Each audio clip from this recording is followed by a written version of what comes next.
네, 여러분 안녕하십니까? 계속해서 뉴스투데이 제주입니다.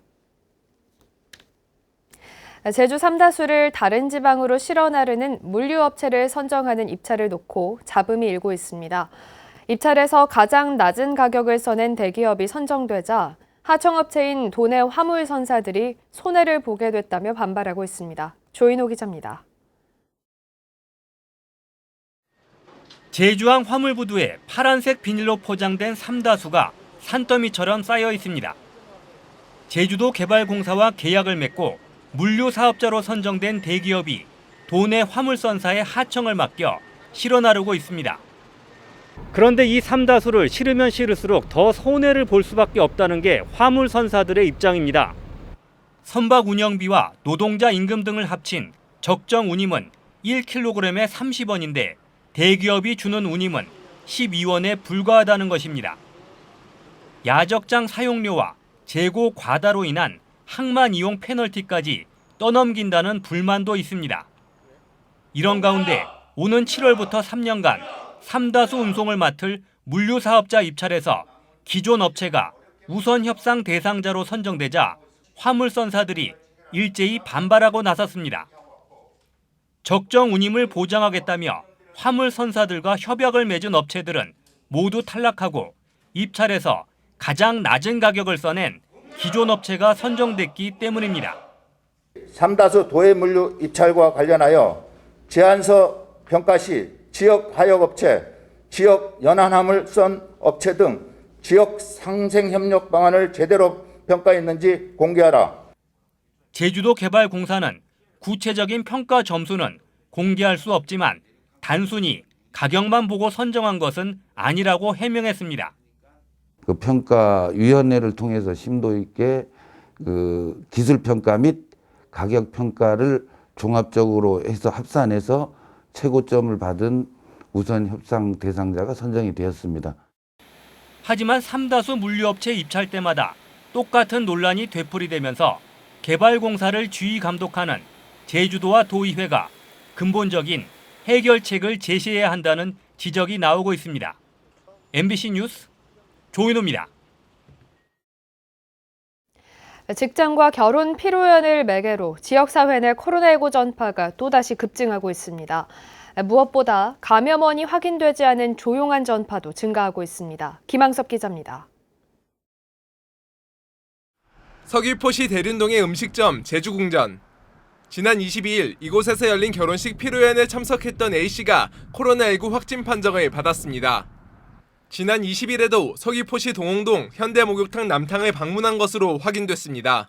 상태에서 이제 돈 받을 때 이제 온도 체크하고 하니까 근데 뭐 그 당시에는 나오질 않으니까 우리는 뭐 근데 우리가 할 수 있는 게 역학조사 결과 A씨는 지난 16일 법한 마을회관에서 열린 피로연에서 확진자 B씨와 접촉한 것으로 확인됐습니다. 직장 동료 확진자와 접촉했던 B씨가 피로연에서 A씨에게 전파했고 다시 A씨의 지인과 가족 등 4명이 추가로 감염되는 등 제주시 직장과 피로연이 새로운 집단 감염지가 되고 있습니다. 경조사에 가급적 참여하려는 문화를 매개로 지역 감염이 다시 급증하면서 직장과 피로연발 확진자만 18명, 도내 고교 교사도 포함되는 등 지역 감염이 다시 늘면서 도내 4개 유치원과 9개 초중고 등 13개 학교가 원격 수업으로 전환했습니다. 최근 바뀌고 있는 이제 감염 양상이라고 한다면 그거는 이제 가족 모임이라든지 혹은 결혼 피로연과 같은 이런 공동체 모임 이런 곳에서 주로 집단 감염이 발생하고 있는 것을 저희가 볼 수 있었습니다. 감염 경로를 모르는 조용한 전파도 심상치 않습니다. 이달 들어 발생한 확진자 251명 가운데 16%가 감염 경로가 파악되지 않고 있습니다. 방역당국은 확산세를 꺾기 위해서는 집단 면역이 형성될 때까지 경조사 참석이나 지인 간의 모임을 자제해야 한다며 사회적 거리두기를 반드시 실천해 줄 것을 당부했습니다. MBC 뉴스 김항섭입니다. 이달 초 집단 감염이 발생한 대학 운동부발 감염이 영국발 변이 바이러스에 의한 것으로 보입니다. 제주도는 코로나19 확진자에 대한 유전자를 분석한 결과 30명에게서 변이 바이러스가 검출됐고 이 가운데 해외 입도객 2명을 제외하고는 모두 제주 내에서 발생한 것으로 추정된다고 밝혔습니다. 특히 대학 운동부발 확진자 66명 가운데 20명이 영국발 변이 바이러스에 감염된 것으로 확인됐습니다. 제주 지역 60세에서 74세 이하 고령층 백신 접종률이 60%를 기록하고 있습니다. 제주도에 따르면 도내 60세 이상 74세 이하 고령층 11만 5천 명 가운데 6만 9천여 명이 예약을 마쳐 예약률 60.3%로 전국 평균 58.7%보다 조금 높았습니다. 65세부터 74세까지는 모레부터, 60세부터 64세까지는 다음 달 7일부터 접종하는데 도내 위탁 의료기관 145곳에서 접종합니다. 제주도는 다음 달까지 접종 순서를 놓치면 10월 이후에나 접종이 가능하다며 6월 3일까지 사전 예약을 당부했습니다. 지난달 3명이 숨지고 59명이 부상을 입은 제주대 입구 연쇄 추돌 사고 기억하실 텐데요. 국과수가 사고 화물차의 브레이크 제동력이 저하되면서 사고가 발생한 것으로 잠정 결론냈습니다. 김찬년 기자입니다. 버스가 정류장에 멈춰서려던 순간 뒤따라오던 대형 화물차가 속도를 줄이지 못한 채 옆 차선의 1톤 화물차와 버스를 잇따라 들이받습니다. 국과수가 사고 화물차를 감정한 결과 제동력 저하를 원인으로 잠정 결론냈습니다. 차량 자체의 결함은 발견되지 않았지만 브레이크 공기압이 정상보다 낮아진 것으로 확인됐기 때문입니다. 엔진 브레이크를 쓰는 승용차들과 달리 대형 차량은 공기 압력을 이용하는데 516도로와 같은 내리막길이나 구분길에서 운행 중 브레이크를 자주 밟으면 공기압이 부족해져 제동력이 저하됩니다.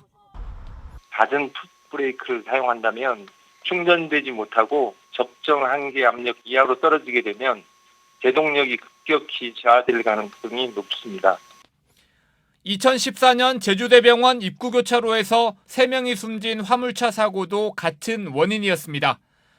이 때문에 이르면 다음 달에 화물차 운행 제한이 시행될 전망입니다.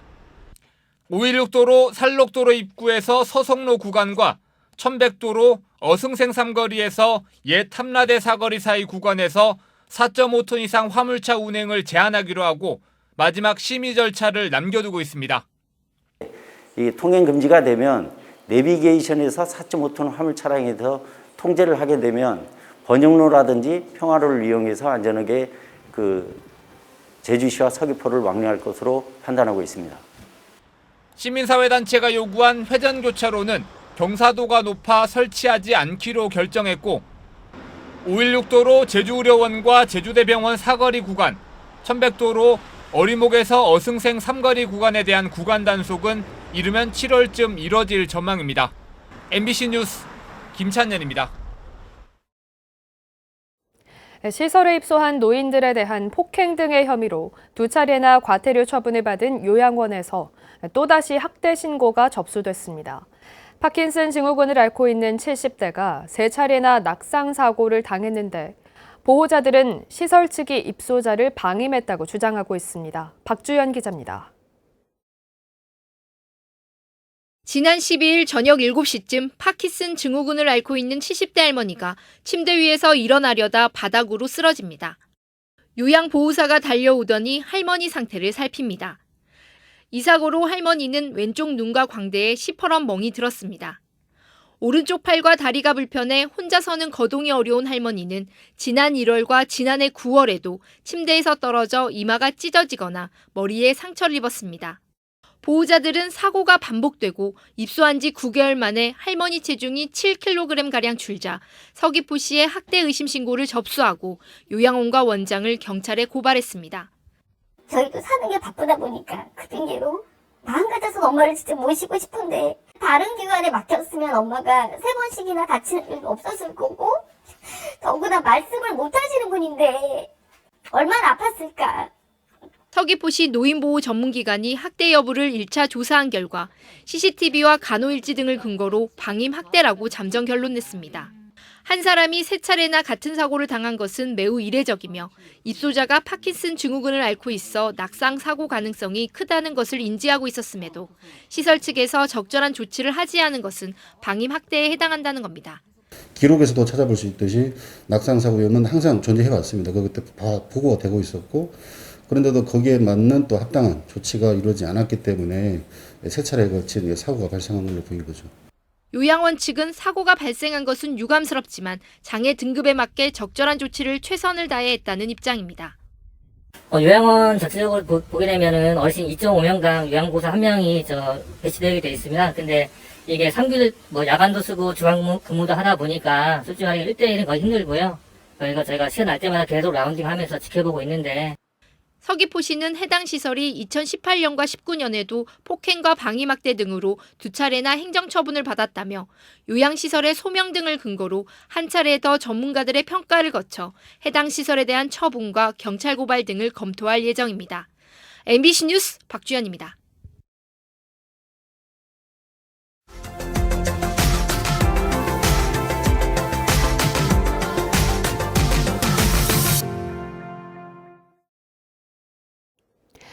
지난해 울산 동구의 한 어린이집에서 아이가 밥을 잘 먹지 않는다며 집어던지고 허벅지를 밟는 등 학대해 해당 교사가 구속된 사건 보도해드렸습니다.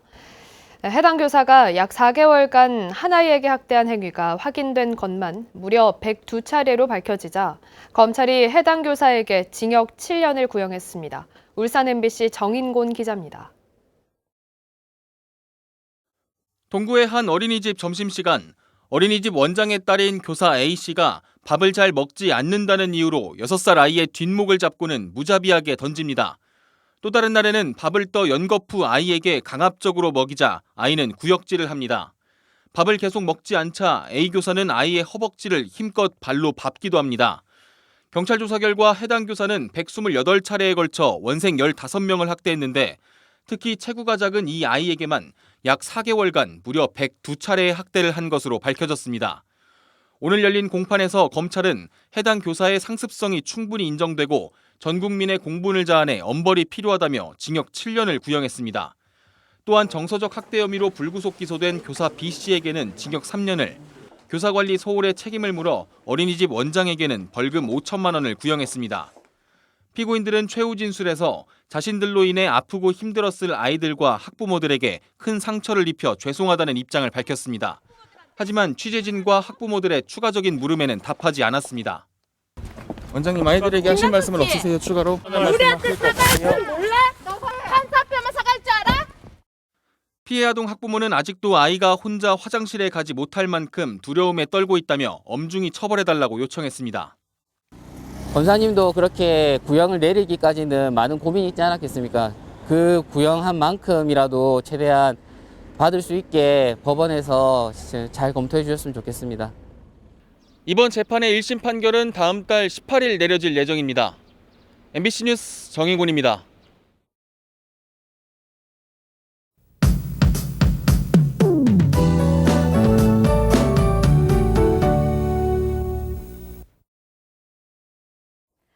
어제 바람이 불어준 덕에 황사는 물러갔습니다. 오늘 공기질은 청정하게 했는데요. 맑은 하늘을 보긴 어렵겠습니다. 대체로 흐리겠고 오후부터 비가 내리겠습니다. 나오실 때 작은 우산을 챙기시기 바랍니다. 중국 상해 부근에서 기압골이 점차 다가오면서 오늘 오후 4시경이면 비가 시작될 것으로 예상되고요. 저녁 퇴근 시간에는 제주 전역에 비가 내리겠습니다. 밤부터는 바람도 차차 강하게 불겠습니다. 비는 내일 새벽까지 오다가 그치겠는데요. 특히 밤사이에 강한 비가 오는 곳이 있습니다. 남해상에서 바람이 강하게 유입되면서 제주 산지와 남동부를 중심으로 시간당 15mm 내외로 비가 강하게 쏟아지겠습니다. 밤사이에 비 피해 없도록 각별히 주의하시기 바랍니다. 이 지역은 내일 새벽까지 20mm에서 많게는 80mm 정도로 많은 비가 오겠고요. 그 밖에 북부 지역과 서부 해안 지역은 5에서 30mm로 비교적 적은 양의 비가 예상됩니다. 참고하시기 바랍니다. 오늘 아침 현재 기온 어제보다 조금 높게 시작하고 있습니다. 북부 지역 18도, 남부 지역 19도를 보이고 있고요. 낮 기온은 어제와 비슷하거나 조금 낮겠습니다. 남부와 동부 지역은 23도 선에 그치겠습니다. 오늘 도서 지역도 흐리다가 저녁부터 비가 오기 시작하겠고요. 내일 새벽까지 비가 이어지겠습니다. 바다에도 바람이 강하게 불면서 제주도 전해상에서 물결이 최고 3m에서 4m로 차차 높아지겠습니다. 제주도 남쪽 먼바다는 내일 새벽에 풍랑특보가 발효될 가능성이 있습니다. 내일 새벽에 비가 그친 후 제주도는 당분간 비 소식 없이 맑은 날씨가 쭉 이어지겠습니다. 날씨였습니다. 서귀포시 색달동의 광역 음식물 쓰레기 처리 시설이 착공됐습니다. 광역 음식물 쓰레기 처리 시설은 2019년에 착공해 올해 완공될 예정이었지만 사업자 선정 과정을 둘러싼 소송 때문에 착공이 늦어져 2023년에 완공될 예정입니다.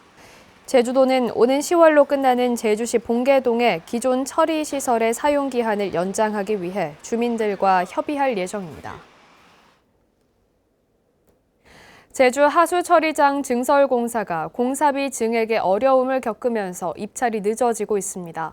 제주도는 공사를 관리하는 한국환경공단이 당초 계획보다 157억 원이 늘어난 4,026억 원을 사업비로 산출했지만 최근 기획재정부가 사업비가 늘어난 구체적인 근거를 제시하라고 다시 요구해 보완 중이라고 밝혔습니다. 제주도는 다음 달까지는 기재부와 협의를 마치겠다고 밝혔는데 사업자 입찰에만 6개월 이상 걸려 올해 9월 예정이었던 사업자 선정도 내년 초로 늦어질 것으로 보입니다. 제주도가 지방세를 내지 않은 골프장을 조사하는 과정에서 현금 수천만 원을 발견해 체납액 4,600만 원을 강제로 징수했습니다. 해당 골프장은 이용료를 현금으로만 받고 현금 영수증 발행을 거부해 탈세 논란이 일었는데 골프장 측은 직원의 업무 미숙이라며 해명한 것으로 알려졌습니다. 현재 지방세를 내지 않은 골프장은 5군데며 체납액은 230억 원입니다.